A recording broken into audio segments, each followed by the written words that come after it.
Okay, so to start the game, just go to new. I'm showing my timer on screen right now, just to show you when we start the timer. Again, make sure the timer is set to -3.5. The reason for this is the timer technically starts when we gain control of our character, and that is approximately 3.5 seconds after we confirm our character. So I'll show you what to like when exactly to start it, and you'll be set then. Something that's also important to note is during this intro, also as you can see in the top right, frame rate's limited to 60. It might be hard to see because of the white from the Steam. Frame rate limited to 60, they're talking in French. So during this intro, the first bit of speed tech actually begins before the run even starts. Codsworth roams the house. He starts off in the kitchen off to the right, walks around the living room real quick, goes back to the kitchen, and then he starts walking down the hallway. So if you talk to him when he is walking towards the kitchen, ideally from to the right of the door and on, like he turns around, you time it so he turns around here. Pretty much as soon as you confirm your character, he's gonna walk back to the kitchen, right? So we want to time our character creation so that the moment we finish, he'll turn around and start walking back to the kitchen, so we can talk to him as he's walking back to the kitchen as soon as we exit the bathroom. And that saves a second. It's a 1 second time save with like a 20 to 30 second setup. So totally not worth it if you're learning the run. I recommend just getting as many runs in as possible, not worrying about this until you start going for like a competitive time. So there is a setup to it. I'll show you the setup real quick. Pretty much just mash D to cycle through the faces. Cycle through the faces all the way, all the way around once to preset. Like you start at 1, you go all the way through them all, and then go to 3, and then press X to change to Nora. You're gonna do the same exact thing on Nora.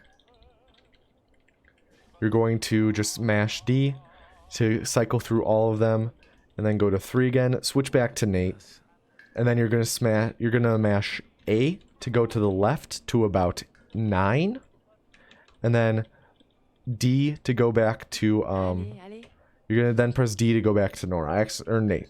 Wow. You're going to mash D to go to 9, or A to go to 9, and then D back to 3.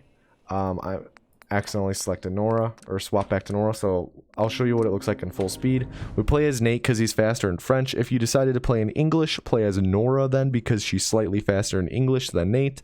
But if you're playing in French, play as Nate because he's faster. So full speed, this is what it looks like. As you can see at the end of that, Codsworth walked by in the background.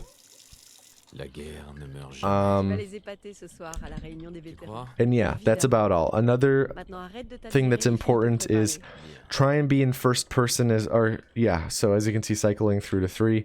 Gonna do it again, Nora. But try and play in first person as much as possible. Third person is slower. So that's just a note for when you play through in general. So cycle through to 3. Now I'm mashing A to go to the left. I'm going to cycle to about 9, go to 3. Alright, and pull up the confirm menu. Doesn't matter what faces you play as, you can come up with your own setup. I like playing as the preset's 3, but that's just a setup that should work really consistently. You're going to press continue, or press OK, and start your timer at the same time. So as you can see, I started them at the same time. It'll hit 0 round when I gain control. I'm going to talk to Codsworth when he's walking back to the kitchen. If you don't do the whole face setup thing, Codsworth will just be standing right here. You just walk up to him and you mash E to talk to him. And pretty much this intro is just talking to people. So right now, Codsworth is going to do the dishes. Sean's going to start crying in the other room. And Codsworth will stop and start walking. You want to talk to Codsworth the moment he starts proclaiming something out loud. And normally that's an audio cue and you have to sit there and wait for it, and you might lose a second from not reacting right away, or you might mess up and react too soon and then talk to him and you'll lose time because you talked to him before he started talking. A consistent setup is just wedge yourself between these bar stools and look just to the left of this second leg. So you see the one leg on the barbecue, second leg on the barbecue, third leg on the barbecue, fourth leg on the barbecue. Look just to the left of the second leg. And once Codsworth is done doing the dishes, ignore the fact I just talked to Nora, that's unimportant. Once Codsworth is done doing the dishes, he's going to turn. I'm going to get rid of the timer. You just mash E, and then immediately after you talk to Codsworth, you turn and talk to Nora. Just pretty much, you look here, you mash E. As soon as your guy says Codsworth, you'll turn and mash E on Nora, and you'll say your line. And now you have some time to wait before the Vault Tech dude comes over. By the way, the window is off-centered. I'm going to get rid of Live Split now. The window is off-center on the door. But pretty much you wait until the Vault Tech dude comes. You can do whatever you want. I usually just twirl in circles in third person, but again, be in third person when you're like actually running around the map and stuff. Be in first person, it's faster. But we're just waiting, so it doesn't matter. Mash E to open the door, and then you're going to pretty much just press down on the arrow keys and 4 to skip through the lines. 4 is the button for the bottom dialogue selection, and that's the fastest for almost every dialogue choice. There are only a few where it's not. Even then, you don't lose much time from just pressing 4. But pretty much you can just do down and 4 here to talk to the dude, get through all the dialogue.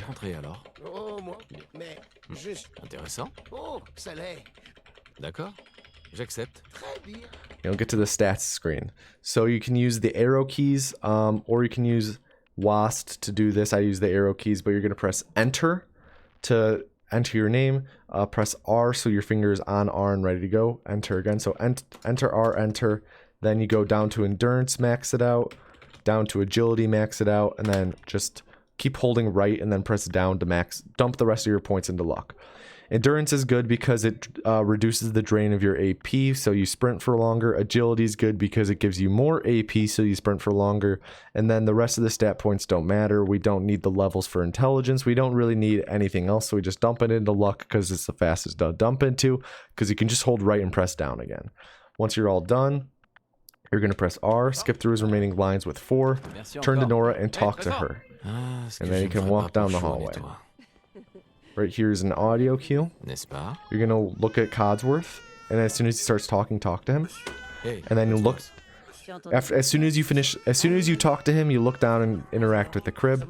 Then you look at the mobile and just mash E to interact with it as early as possible. Once you want to kind of stand in this corner until Nora enters the room, because if you start walking around early, if you walk over to here early when she's still standing in the door, it might mess up with her movement and she might take longer. So just wait for her to start moving and then you move towards the door. Look at her and mash 4 to get through the dialogue. Once Codsworth starts talking, you can look away and just mash E to open the door.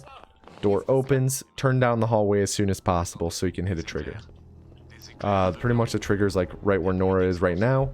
It's the quicker you hit that, it'll transition to the next part. And now you're gonna wait for the door to open. I usually just spin in circles and open this. Fun challenge is to get good at going both ways, so you can just reverse like that. So practice that. That's fun to do.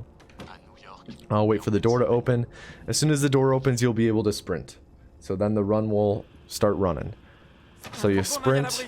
You're going to immediately jump over this fence, run over here, and then you're going to jump over this fence in the corner. You can just jump pretty much straight to here, but sometimes you'll kind of biff it and you won't make the jump.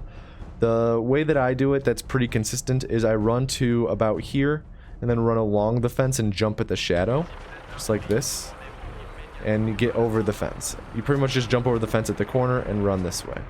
You're going to run up the hill. And you see this NPC right here. So normally there's a clear path for you straight to the military officer. Normally it's all good. But this woman right here in this lighter dress, sometimes she will be standing a little too far to the right, and she'll be standing like right here, like offset from the fence. If that's the case, then she'll block your way to the officer. Just run to the right side of the Vault Tech officer, or Vault Tech dude. But regardless, run up to this guy. Mash E to talk to him and you'll say this line: we need to get in, we're on the list. Your goal is to mash E the moment you finish saying list, and hopefully it will skip the line and you can run right through. Just like that. So you want to mash E as soon as you finish saying list. If it doesn't work, either the guy will say, go through his line where he's like, oh, adult male, adult female, baby, whatever, you're good to go. He'll say that line and then you can run past, no big deal. Sometimes your person will repeat the line, just keep trying to hit the skip. But regardless, what you're going to do is run onto the platform. And now you're about to enter the vault. So I'm going to make a save here for showing you Clive. If you remember before, I talked about Clive and I showed it in the setup where you use the auto hotkey. This is when I usually will alt-tab out of the game and launch the auto hotkey. So I recommend that when you step onto the platform, you launch the auto hotkey because you really don't want it running any other time because you don't want to accidentally pause throughout the run. So activate the auto hotkey now, like you would just, while this is going on, you alt-tab and click on it to launch it. And you're on this platform, and then you're going to enter the vault. And what I'm going to do now is I'm going to, I'm actually going to make the save here so we don't have to wait as long. I'm actually going to stop this video here and start off the next video with Clive. Ignore the music. The game's buggy with the music at this part.